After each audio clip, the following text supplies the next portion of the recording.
So chapter 215 of One Punch Man just dropped, and we have another colored cover. It's Amai mask, and he's looking cute as hell. Just spoiler alert, he's not going to be looking cute for too much longer. So it's really just obviously clear that my mask wants to get these civilians out of here. If you were here for the last manga cover, you know that the audience are just watching, powering up this monster, and Mai can't exactly do anything about it. If he tries to fight back too strong, he's going to reveal his identity as a individual who's undergoing monstrification. But if he does nothing, this monster is literally just going to kill him and everyone around them. So he's stuck in quite the pickle. He begs for everyone to run, and he'll sign whatever autographs or whatever the hell they want him to do later, but they need to leave immediately. The crowd actively either can't hear him or ignores him outright and beg him to do his best. And then this horrible clown starts staring down Mai, thanking him, because Mai, by virtue of being a celebrity and getting everyone to watch him, is basically powering this guy up to levels he could have never imagined. And after he kills Mai, he's going to kill everyone here in this amusement park. That way the news will spread far and wide and gain him even more public attention. He'll end up on the news, and whatever heroes come to try stop him, he will be powerful enough to put down in an instant. It will get reposted over and over again on the internet, and it will be broadcast on live TV, giving even more eyes, more publication to him and his power. He will become a festival. He will become so overwhelmingly well known and powerful, it will be a never-ending cycle that will never end. As he says those words, he literally does, filmed by the global news, reporting in at an incident where a wolf-level demon is fighting my mask, which we all know is total crap. A-Rank's top-ranked hero, handsomely masked Sweet Mask, is fighting a mysterious clown monster. Although there are incoming reports about injured persons, the big star's performance is attracting a lot of attention to the scene. This all just gaining this clown more power, and he just wants more. But we get to see that Mai is letting a little bit of this monstrification slip through, granting him the power to return his hand to his side, snatching it out of the grasp of the powered up clown. He admits that he underestimated his opponent, and he needs to completely rethink how he's going to do this. But the monster has already reached demon level or above as the clown comes in so friggin' fast. Mai manages to dodge the hammer again, jumping off it and letting in a little rebound attack. But it doesn't matter. He gets grabbed again and slammed harder than he did when Fluter Ugly got him in Monster Association. The crowd is horrified to see Mask's beautiful face being lifted up on display and smashed into the pavement over and over and over again. As the crowd begs for the clown to stop and begs my Mask to do his best, the clown just laughs manically.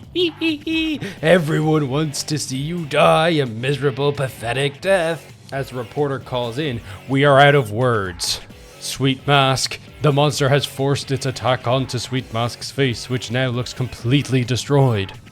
Someone please, isn't there any other hero who can provide backup? The spectators watching on the big screen are disgusted and are horrified of what's happening to the celebrity as his face gets smashed into the pavement over and over again. That dragon level bastard. Mai lets out a kick that cuts off the clown's ear, and Mai admits that he's never taken down a dragon level threat by himself. That's when we cut to his face and see just how utterly devastating it truly is. But the clown does not let up and launches Mai miles into the Ferris wheel that him and Saitama were just sitting and discussing the future of their hero journeys 2 chapters ago. Mai admits that he cannot win with his current body. He has to release his true form. But the crowd's watching. Everyone will see him. He can't afford to expose his true identity here. Last chapter, he admitted that he wants to create the perfect hero, a hero for everyone to look up to, for all their problems to be solved. Mai thought that that would have been Saitama, but Saitama suggested that maybe Mai should take up the role instead. But Mai admitted that because he believes he's undergoing monsterization, he can't be that person, because he doesn't know if he's going to be able to control himself, his urges, or anything after a certain point. Cutting back to the present, Mai falls to the ground, crashing to the floor, falling from the Ferris wheel. The clown looks on with glee. The crowd is freaking out. People in the Ferris wheel are terrified for their lives, and the Ferris wheel is about to tipple over. Mai looks desperate. And that's when he remembers what Arcade Baldy said to him. Rather than how you'll be seen by others, isn't it more important how things ought to be? We're all human, after all. Cut back to the Ferris wheel about to fall over, killing everyone involved, when suddenly it stops. The clown, the crowd, the people in the Ferris wheel all look to see what happened, and to see Mai, a transformed, muscled behemoth, holding it up, reverting his transformation. And that's where the chapter ends. This is just like one of those perfect One Punch Man stories where it shows strength over heart.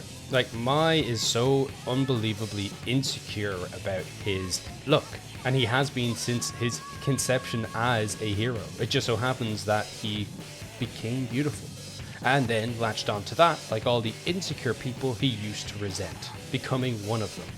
And in this moment, he honestly reverts back to a prior version of himself. He's embracing his true form in order to save the people around him, because, as Saitama says, it's not really about how you're perceived, it's about what you do, whether that is the right or wrong thing. It's great, and it's crazy to me that, like, Saitama says these things off rip, you know, he just says them to basically please people. We've seen this with Genos as he's constantly bothering Saitama, and he has to come up with, like, ways to sound like a mentor. But when he's able to just speak his mind on equal terms with someone, he just says the most tamest, you know, responsible takes, and for some reason, people in the world find a meaning in those words. Like, somehow he inspires by doing the bare minimum, being the most casual. Like, he can personally do the impossible whenever he feels like it. So that's why these words that are so simple and clear don't get overlooked, because people respect the power that Saitama wields, as if his words have any attachment to them. It's just a wonderful thing that I love about One Punch Man as a story. And the webcomic version of this fight is like way more text heavy, and I was looking into the Reddit and they love this panel because if you take away the text, it's still so visibly clear as to what happened. It cuts to an image of the conversation they had, and if you have a brain and can remember what happened in that conversation, you know that Mai is about to either make a sacrifice or do something he's never going to forgive himself for. And I love the fact that the cover for this chapter is colored, because we get to see the beauty that is Mai Mask, just for the last page of the chapter to be Mai Mask's disgusting new monstrous form. It's a lovely bit of contrast. And it's really, really interesting as well, because this line, the storyline, really goes to show that when Mai Mask and Zombie Man had that confrontation in the Monster Association arc, where Mai Mask was unsure about Zombie Man's origin, he has a really, really monstrous ability. You know, if you've seen him, his name is literally Zombie Man. But Mai Mask questions him and, like, more or less interrogates him over this. But we all know now that that comes from a place of unbelievable insecurity, reflecting his own position. And Saitama's words actually are pretty much the same as Zombie Man's were there. We're all human, right? Anyway, what did you think of the new chapter? Am I just like living into it?